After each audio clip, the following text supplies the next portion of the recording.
এই জুলাই আগস্টে জুলাই বিপ্লবে আমাদের উলামায়ে কেরামের ভূমিকা কোনো অংশে কম না।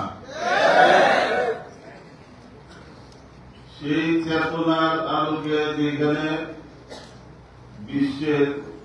বিশ্বকাপ ফুটবল টুর্নামেন্ট হইতেছে, সেই বিশ্বকাপ ফুটবল টুর্নামেন্টের উন্মাদনে সারা পৃথিবী এখন আত্মহারা হয়ে গেছে। প্রত্যেকের ঘরে, ছাদের উপরে, ঘরে ঘরে এরকম ভাবে আমাদের এই ব্রাজিলের সমর্থক, তারপরে আর্জেন্টিনার সমর্থক, তারপরে এই উন্মাদনা এরকম যে সরকার পর্যন্ত এটাকে এমন ভাবে প্রমোট করতেছে যে কিছুদিন আগে যারা আপনি ইসলামের কথা বলছে, এখন এরা সুদ্ধা আপনার সেই ইউনিভার্সিটির চত্বরে বিভিন্ন জায়গায় বড় বড় স্পিল লাগাইয়া এই আপনার ছেলে মেয়ে একসাথে এই বিশ্বকাপ ফুটবল টুর্নামেন্ট উপভোগ করতেছে। এইখানে যারা আমাদের ইমানি চেতনায় বলিয়া তারা কি করবে? তারা তাদের এটার প্রতি তাদের যে ইমানি চেতনার কারণে যে ঘৃণা, হাদিসের ভাগের মধ্যে আছে, মান তাশাব্বাহা বিকাওমিন ফাহুয়া। আমরা কি এটা পছন্দ করুন? আমরা কি ওই যে পাশ্চাত্যদের এই যে তাদের যে কৃষ্টি কালচার, এটাকে আমরা লালন করবো, ধারণ করবো? তাহলে আমাদের ইমানের চেতনাকে রোগ করছি। তারপরে তাদেরকে বললাম যে এটা নিয়ে আপনারা কখনো ইয়ে করবেন না, হিতে বিপরীত হয়ে দিব। এই দেশে একটু ইমান ইসলামের কথা বললেই এদের মাথা খারাপ হয়ে যায়। আজকে আপনার রাবেতাতুল ওয়াহিদিন তারা যে একটা সময় বুঝবি যে একটা সমাবেশ করতেছে, সারা দেশে হইতেছে, এখানে আমাদের অধিকাংশই মাদ্রাসা কেন্দ্রিক হইতেছে। মাদ্রাসা কেন্দ্রিক এই যে আপনার যে আয়োজন, সাধারণ পাবলিকের মধ্যে, সাধারণ মানুষের মধ্যে এটাকে তাদেরকে সচেতন করা, সজাগ করা কিরকম প্রয়োজন? আজকে আমার এখানে আমার প্রস্তাব হইল, এখানে আমাদের বিভাগের মহাসচিব সাহেব আছেন, যে আমাদের এখন মাদ্রাসাগুলির মধ্যে অধিকাংশ মাদ্রাসা ব্যক্তিগতভাবে প্রাইভেট ইফতার কোর্স চালু করে 1 বছরের মূর্তি বানিয়ে দিতেছে। আমার প্রস্তাব হল যে সমস্ত মাদ্রাসাগুলি সক্ষম, ওই সমস্ত মাদ্রাসায় দাওয়াত কোর্স চালু করার দরকার। দাওয়াত একটা কোর্স, যে মাদ্রাসাগুলি সক্ষম তারা এটা ইয়ে করতে পারবে, এই সমস্ত মাদ্রাসার মধ্যে দাওয়াত কোর্স চালু করার দরকার, বিভাগ চালু করার দরকার। আজকে এত খরচ করে, এত আয়োজন করে আপনার তারা একটা অনুষ্ঠান করছে, কিন্তু এটা তো আমাদের ছাত্রদের তারা মাদ্রাসা থেকে পারে ঘর করে তাদের কাজ তো এটি হবে, দাওয়াতের কাজ। কিন্তু আগের যে দাওয়াতের কাজটা যেরকম মসৃণ ছিল, এখন কিন্তু দাওয়াতের কাজটা এত মসৃণ না, এত সহজ না। এখন এটার মধ্যে অনেক, এই রাস্তাটা অনেক কণ্ঠকাকীর্ণ হয়ে গেছে। এই জন্য আমাদের যে সমস্ত ছাত্ররা পারে তারা যাতে মাদ্রাসা থেকে পারে হওয়ার পর তারা যদি সঠিক পন্থা দাওয়াতের কাজটা করতে পারে।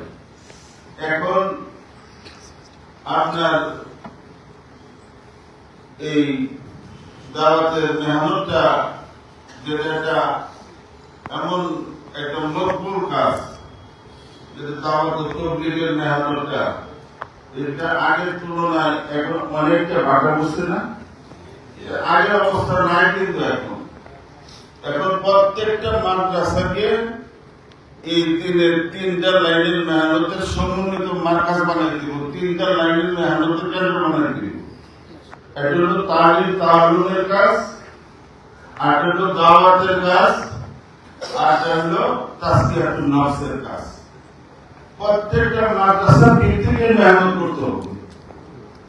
যদি আমরা প্রত্যেকটা মাদ্রাসা ভিত্তিকে মেহনতটা করি, প্রত্যেক এই মাদ্রাসার যে আখলাক আছে, এলাকা আছে, আমরা যদি এলাকা ভিত্তিক, আলহামদুলিল্লাহ বাংলাদেশে এখন আপনার বাংলাদেশে এমন কোন জায়গা নাই যেখানে আমাদের কওমি মাদ্রাসা নেই।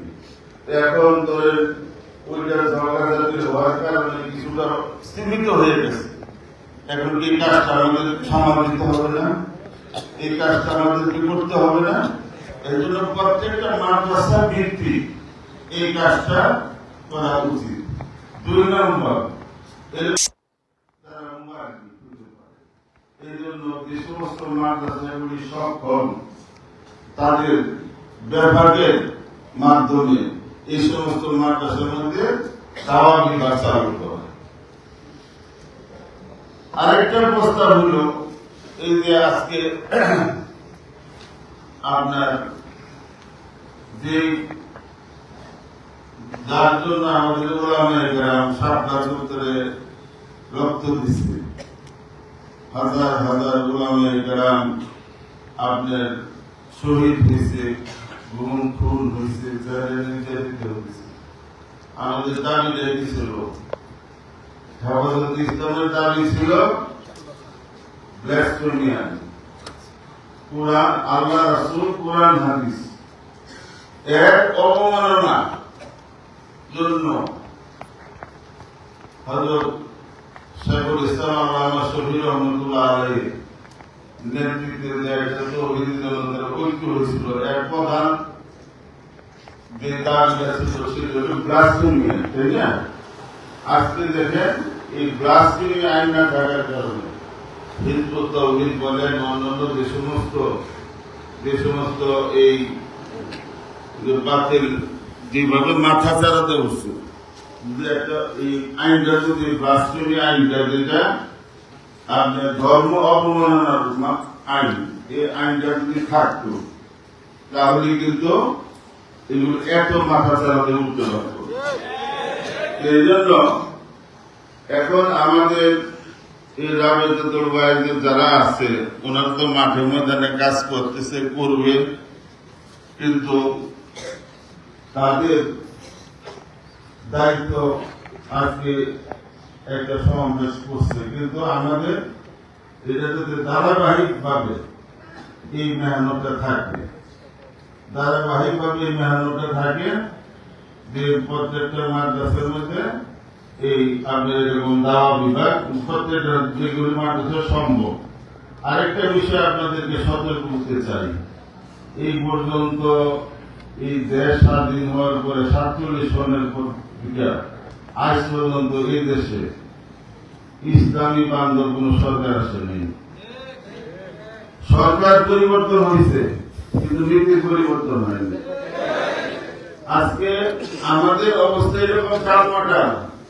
আজকে আমাদের অধিকাংশ সন্তান যারা এখানে স্কুলে পড়ে, প্রাইমারিতে পড়ে, সেই স্কুলে প্রাইমারিতে আপনার সেইখানে আপনার ধর্মীয় শিক্ষার জন্য, ইসলামী শিক্ষার জন্য সেখানে ইসলামী শিক্ষার সেখানে কোনো বাধ্যতামূলক নাই, এবং ইসলামী শিক্ষার জন্য আলাদাভাবে কোনো শিক্ষক নাই। সেইখানে এই বর্তমান সরকার আপনার সেখানে সঙ্গীত, নৃত্য, চারুকলা এইগুলি শিক্ষক নিয়োগ দেওয়ার জন্য তারা আপনার নীতিগতভাবে সিদ্ধান্ত করছে। তাহলে আমাদের এই যে প্রজন্ম, অনাগত প্রজন্মের ভবিষ্যৎ কি হবে, তাদের ভবিষ্যৎ কি হবে? এই জন্য আমাদের সকলে সতর্ক থাকতে হবে এবং এদের জন্ম সৃষ্টি করতে হবে এবং এই জনদাবিতে পরিণত করতে হবে। আরেকটা বিষয় যেটা আমরা আল্লাহর কাছে দোয়া করি, আমাদের জন্য একজন আমিরুল মুমিনিন দরকার, একজন আমিরুল মুমিনিন দরকার। এই উম্মতের এই অবস্থার জন্য সঠিকভাবে